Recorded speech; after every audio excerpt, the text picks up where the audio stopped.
মুসলমানের মৃত্যুর পর জীবিত মুসলমানদের কর্তব্য হয় জানাজা সালাতের মাধ্যমে তার জন্য দোয়া চেয়ে তাকে বিদায় দেওয়া। আমাদের জন্য অবশ্য কর্তব্য হয়ে যায় আল্লাহ সুবহানাহু ওয়া তাআলার কাছে তার জন্য ক্ষমা চেয়ে তার জন্য দোয়া করে জানাজা সালাতের মাধ্যমে তাকে শেষ বিদায় জানানো।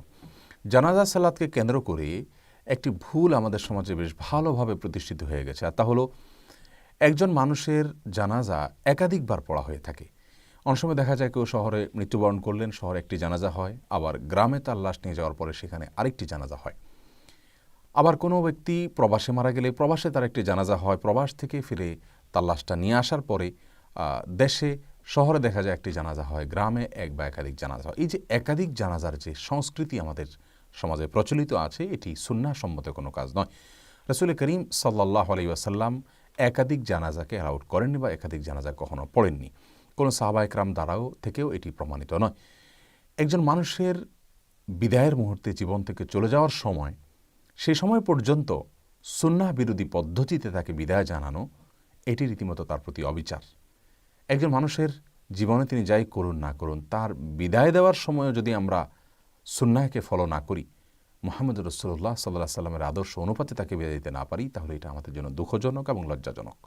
এটা তার প্রতি রীতিমতো অবিচার। বিদায় এই কালচার থেকে আমাদের বেরিয়ে আসা উচিত। আইম্মাগণ যারা আছেন, ইমাম আবু হানিফা রাহিমাহুল্লাহ সহ অন্যান্য ইমামগণ, প্রায় সকল ইমামদের মতেই জানাজা একটি বার করাই হলো সুন্নাহ, একাধিক জানাজা এটা সুন্নত নয়।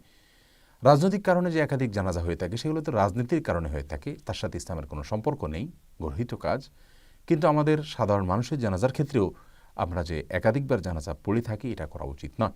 শহরে জানাজা হলে শহরে দাফন করে ফেলবেন, গ্রামে জানাজা হলে সেখানে দাফন করে ফেলবেন, এটাই করা উচিত। আর যদি অভিভাবক, লাশের যিনি অভিভাবক, তিনি যে জানাজা সালাতে অংশগ্রহণ করতে না পারেন, কথার কথা জানাজা সালাতের সময় নির্ধারিত সময় হয়ে গেছে, সকালে জানাজা সালাত পড়বেন, কিন্তু অভিভাবক এখনও হাজির হতে পারেন অথবা তিনি অংশগ্রহণ করেননি। যেমন পিতা মারা গেছেন, তখন বাবা হলেন লাশের অভিভাবক, অথবা বাবা মারা গেলেন তাহলে সন্তান হলেন, পিতা মারা গেছেন তাহলে সন্তান হলেন লাশের অভিভাবক, অথবা সন্তান মারা গেছেন তখন তার বাবা হলেন লাশের অভিভাবক। তো এই যে অভিভাবকদের কেউ যদি জানাজা অংশগ্রহণ করতে না পারেন, তার সৌজন্যে তিনি যেতে অংশগ্রহণ করতে পারেননি, তার অধিকার আছে পুনরায় জানাজা করার, তখন দ্বিতীয় জানাজা হতে পারে তার নেতৃত্বে, সেখানে অন্যরা চাইলে শামিল হতে পারে। এছাড়া সাধারণভাবে একাধিকবার জানাজার অপশন রাখা উচিত নয়, সুন্নাহ বিরোধী কাজ। আল্লাহ সুবহানাহু ওয়া তাআলা আমাদের সকলকে এই সুন্নাহটিকে প্রতিপালন করার তৌফিক দান করুন। এই সুন্নাহ বিরোধী যে একটি কালচার আমাদের সমাজে প্রতিষ্ঠিত হয়ে গেছে, এটা আমাদেরকে দূর করতে হবে। আল্লাহ আমাদের সবাইকে তৌফিক দান করুন।